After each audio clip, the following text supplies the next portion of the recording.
আসসালামু আলাইকুম প্রিয় শিক্ষার্থীরা, তোমরা সবাই কেমন আছো? আশা করি মহান আল্লাহ পাক রব্বুল আলামিনের অশেষ কৃপায় ভালো আছো।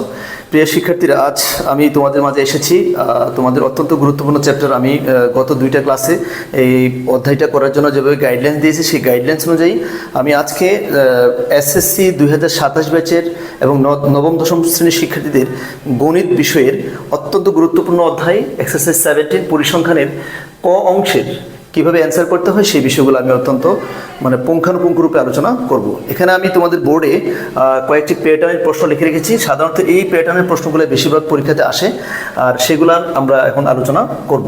তোমরা এই ভিডিওটা পজ করে করে খাতা লিখে লিখে পড়বে। আমি আশা করব যে ক অংশ এবং এসকিউ কোয়েশ্চেন্সে যেটা থাকে, সংক্ষিপ্ত প্রশ্ন যে ধরনের প্রশ্নগুলো থাকে, এগুলো খুব সহজে অ্যান্সার করতে পারবে। দেখো, প্রথমে আমি একটা ডেটা দিয়েছি। এই ডেটা থেকে এমনভাবে থাকে যে মধ্যক শ্রেণীর মধ্যমান নির্ণয় করো। তাহলে আমাদের এই ডেটা থেকে যদি আমরা মধ্যক শ্রেণীর মধ্যমান নির্ণয় করি, তাহলে আমরা কীভাবে করব?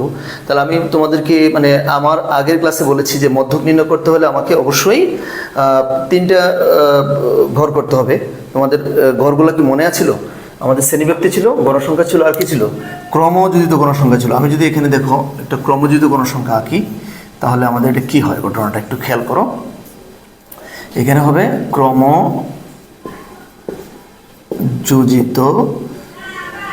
গণসংখ্যা, কেমন?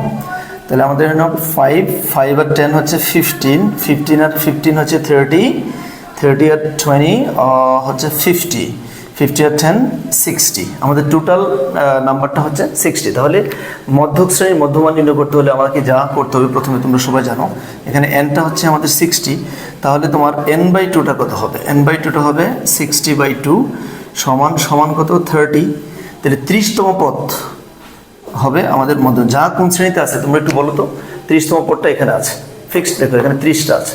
তাহলে আমাদের 41 থেকে 45 শ্রেণীতে আছে, যা 41 থেকে 45 শ্রেণীতে অবস্থিত। তাহলে মধ্যক শ্রেণী এটাই হবে। তাহলে এখানে আমরা বলবো মধ্যক সমান, এই যে এটা হচ্ছে লোয়ার লিমিট, এটা আপার লিমিট, নিম্ন সীমা প্লাস উচ্চ সীমা ভাগ কত? 2। তো আমরা কত হবে যোগ করলে? 6 আর হচ্ছে 8। 86কে আমরা যদি 2 দিয়ে ভাগ করি, 4, 3 2 6, 43 হয়ে গেল। আমাদের মধ্যক শ্রেণীর মধ্যমানটা হয়ে গেল। প্রিয় শিক্ষার্থীরা, আমরা এইভাবেই আমাদের করতে হবে। আর এই প্যাটার্নের প্রশ্নগুলো বেশি আসে। এই অধ্যায়টা আসলে অনেক সহজ। তোমরা একটু ফার্স্ট টু লাস্ট আমার ভিডিওগুলো যদি আত্মস্থ করতে পারো, তাহলে এখান থেকে ফুল তোমরা এখানে আমি যেটা গাইডলাইন্স দিয়েছি 20, 4 এবং 3 টোটালি 27 মার্ক অ্যান্সার করতে পারবে ইনশাল্লাহ। পরবর্তী প্রশ্ন দেখো, আমাদের আছে প্রচুরক শ্রেণীর মধ্যমান নির্ণয় করার জন্য বলছে। তাহলে প্রচুরক শ্রেণীর মধ্যমান যদি আমরা নির্ণয় করি, তাহলে কীভাবে নির্ণয় করবো একটু খেয়াল করো। প্রচুরক শ্রেণীর মধ্যমান, এখানে সবচেয়ে গণসংখ্যা বেশি কোথায় আছে? গণসংখ্যা বেশি আছে আমাদের কোথায়? 20। এই 20 হচ্ছে আমাদের সবচেয়ে সর্বাধিক বার আছে। তাই প্রচুরক শ্রেণী হচ্ছে কত? 46 থেকে আমাদের 50। তাহলে প্রচুরক শ্রেণীর মধ্যমান কী হবে? আমাদের প্রচুরক শ্রেণীর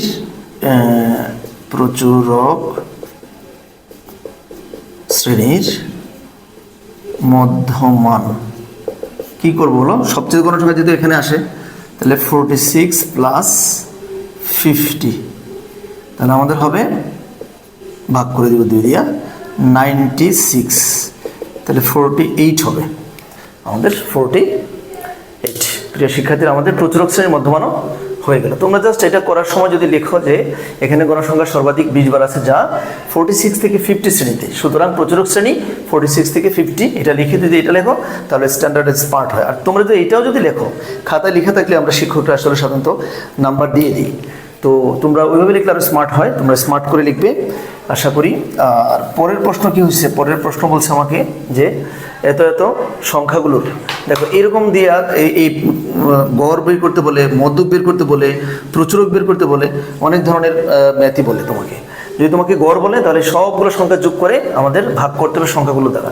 আমাদের গড়ের সূত্র আমরা পড়ছি, ছোট ক্লাসগুলোতে পড়েছি যে রাশিগুলোর যোগফল ভাগ রাশিগুলোর সংখ্যা। তাহলে এখানে দেখো 1, 2, 3, 4, 5, 6, 7টা আছে। এই 7টা রাশিকে আমরা যদি করি, যোগ করে ভাগ করি, তাহলে আমাদের কি সংখ্যাগুলোর গড় হয়ে যাবে। সংখ্যাগুলো কি হয়ে যাবে গড়? একটু খেয়াল করো, 1, 2, 3, 4, 5 6 7টা আছে। তাহলে আমরা এগুলো যোগ করে আমরা 7 দিয়ে ভাগ করে দিব, তাহলে আমাদের কি হয়ে যাবে, গড়টা হয়ে যাবে শিক্ষার্থী বন্ধুরা। আচ্ছা, এবার আসো মধ্যক যদি বের করতে হয় তাহলে আমাদের এগুলাকে মানের ক্রম অনুসারে লিখতে হবে। আমি যদি মানের ক্রম অনুসারে লিখি, একটু খেয়াল করো আমাদের কি হচ্ছে এখানে, যে আমাদের মানের ক্রম অনুসারে 5, তারপরে হচ্ছে 6 7 5 6 7 5, তারপর হচ্ছে 6 7 11 দুইবার আছে 11, আবারও 11, তারপরে হচ্ছে আমাদের 15 আর 17 15 17। দেখো এখানে কয়টা হলো, 1 2 3 4 5 6 7টা। এখানে কত, 1 2 3 4 5 6 7টা আছে। তো শিক্ষার্থী বন্ধুরা একটু খেয়াল করো আমাদের এখানে কি ঘটনা ঘটলো। তো এখানে আমরা প্রথমে গড় নির্ণয় করতে হলে আমরা তো বললাম যে এগুলো যোগ করে আমরা 7 দিয়ে ভাগ করে দিব, আমাদের গড় হয়ে যাবে। আমাদের গড়টা আমরা খুব সহজেই করতে পারবো। এটা যদি যোগ করি তাহলে তোমাদের হবে, আমাদের এখানে 72 হবে। 72কে যদি আমি 7 দ্বারা ভাগ করি তাহলে আমাদের রেজাল্ট হবে 10.285 হবে। এই আমাদের গড়ের রেজাল্টটা হয়ে গেল। এরপর মধ্যক যদি বের করতে চাই, আমরা যেহেতু এটা মানের ক্রম অনুসারে সাজা লিখছি, দুইটা স্টাইল, একটা হচ্ছে ঊর্ধ্বক্রম, একটা কি অধক্রম।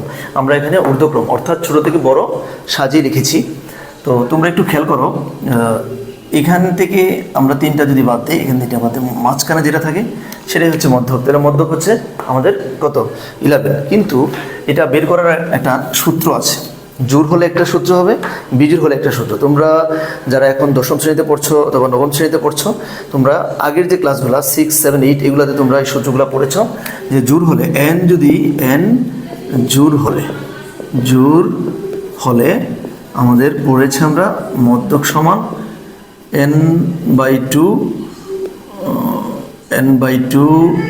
তম পদ যোগ n/2 প্লাস 1তম পদ ভাগ কত, 2। আমরা এটা সূত্র পড়েছি। আর যদি বিজোড় হয় তাহলে আমরা পড়েছি n বিজোড়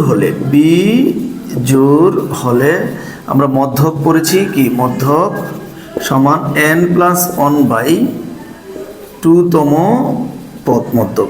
একটু দেখো, যেহেতু এখানে আমাদের ডেটাটা কি দেওয়া আছে, বিজোড় আছে, 7টা আছে, তাহলে আমাদের n 7টা আছে, 7+1/2তম পদ, তাহলে কত, 8/2তম পদ, মানে 4তম পদ।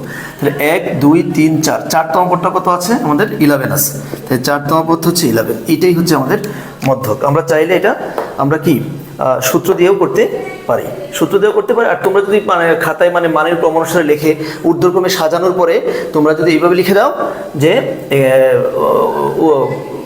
উপাত্তগুলোকে মানের ক্রম অনুসারে সাজিয়ে পাই, এটা লিখবা, লেখার পরে মধ্যক সমান 11 লিখে দিলে হয়ে যাবে, কোনো সমস্যা নেই। তোমরা সূত্র দিয়েও লিখতে পারো আর সূত্র ছাড়াও লিখতে পারো, কোনো সমস্যা নেই। তাহলে সূত্র জোড়ের জন্য একটা, বিজোড়ের জন্য একটা, সূত্রগুলো তোমাদের মনে রাখতে হবে। হ্যাঁ প্রিয় শিক্ষার্থী বন্ধুরা, এরপরে দেখো আমাদের প্রচুরকের কথা বলছে। প্রচুরক তো তোমরা এখন খুব সহজে বের করো, যেহেতু মানের ক্রম অনুসারে। দেখো এখানে কোন সংখ্যাটা তোমার কি সর্বাধিক বার আছে, এখানে 11 সংখ্যাটি আমাদের 2 বার আছে, কাজেই প্রচুরক হবে কত, 11, প্রচুরক 11 হবে। তাহলে আমাদের এই প্যাটার্নে যে অঙ্কগুলো আসে আমরা খুব সহজে বের করতে পারবো ইনশাল্লাহ। তোমরা ভিডিওটা পজ করে করে খাতা লিখে লিখে পড়বে। আচ্ছা, এরপরে দেখো আমাদের লিখছে মধ্যমান 34, শ্রেণীর উচ্চসীমা 37 হলে নিম্ন সীমা কত হবে। তাহলে আমরা এটা কীভাবে বের করবো একটু খেয়াল করো। মধ্যমান 34 আর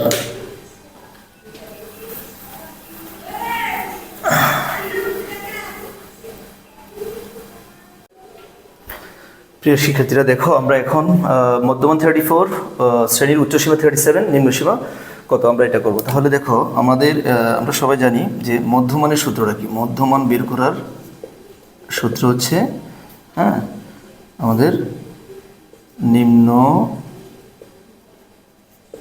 সীমা যোগ উচ্চ সীমা আমাদের ভাগ 2, এইটা তোমাদের জানতে হবে। তাহলে দেখো এখন মধ্যমানটা দেওয়া আছে, এখানে মধ্যমানটা হচ্ছে 34, নিম্ন সীমা, এখানে উচ্চ সীমা 37। তাহলে নিম্ন সীমাটা আমরা বের করব, নিম্ন সীমা আর উচ্চ সীমা হচ্ছে 37/2। তাহলে আমরা কীভাবে করতে পারি একটু খেয়াল করো। আমাদের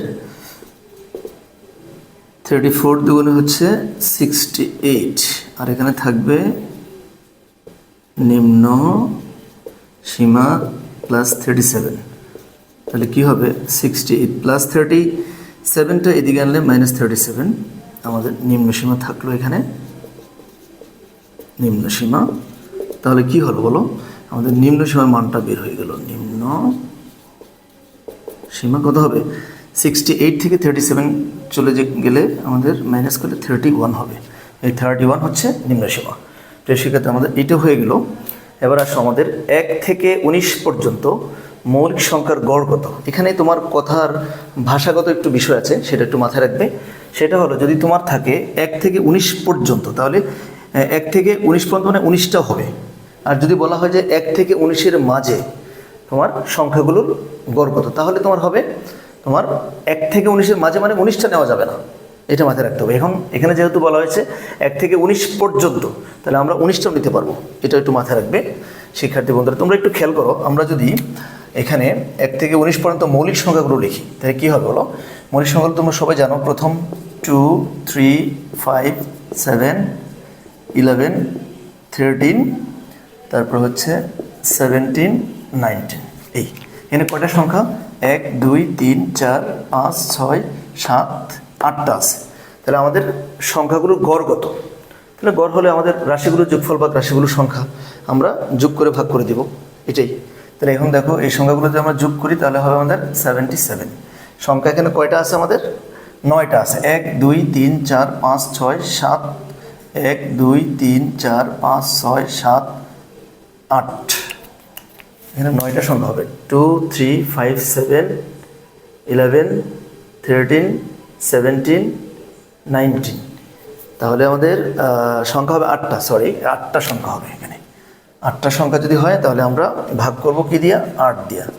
আমাদের ভাগ করলে আমাদের সংখ্যাটা কত আসবে, ভাগফলটা আসবে 9.625, 9.625 শিক্ষার্থী বন্ধুরা। তাহলে আমাদের এটা হচ্ছে গড়। আচ্ছা, এখানে তোমাদের এরকমও বলতে পারে প্রশ্নে যে 1 থেকে 19 পর্যন্ত মৌলিক সংখ্যাগুলোর মধ্যক কত। মধ্যক নির্ণয় করলে তুমি আবারও একই স্টাইলে করবে। এখানে কয়টা আছে, আমাদের 8টা আছে। তাহলে এখান থেকে আমাদের 3টা বাদ দেবা, এখান থেকে আমরা 3টা যদি বাদ দিই, মাঝখানে থাকবে এই 2টা। তো এই 2টা যদি থাকে তাহলে আমাদের 7 আর 11 হচ্ছে কত, 7 প্লাস 11 ভাগ 2 দিলে হবে 18 to 9। এই মধ্যক নির্ণয় করা হয়ে যাবে। তোমরা এটা সূত্র দিয়ে করতে পারো। আমরা যে আগে বললাম সূত্র কি, n/2 তম পদ প্লাস n/2 প্লাস 1তম পদ ভাগ 2। এখানে মান বসা দিলেও দেখবে তুমি হয়ে যাবে, তোমার মধ্যকটা বের করতে পারবে। এই শিক্ষার্থী বন্ধুরা, তাহলে আমাদের 1 থেকে 19 পর্যন্ত মৌলিক সংখ্যাগুলোর গড় আমরা নির্ণয় করতে পারলাম। আচ্ছা, এরপরে দেখো আরেকটা ম্যাথ আছে আমাদের সর্বশেষ, সেটা হচ্ছে আমাদের এটা হয়ে গেল xi সমান 15 a - 20 h 5 হলে uiটা কত হবে। আমরা তো সবাই জানি ui সূত্রটা, ui সমান xi মাইনাস কত, a/h, বিচ্যুতি সংখ্যা। এটা ধাপ বিচ্যুতি আমরা বের করবো।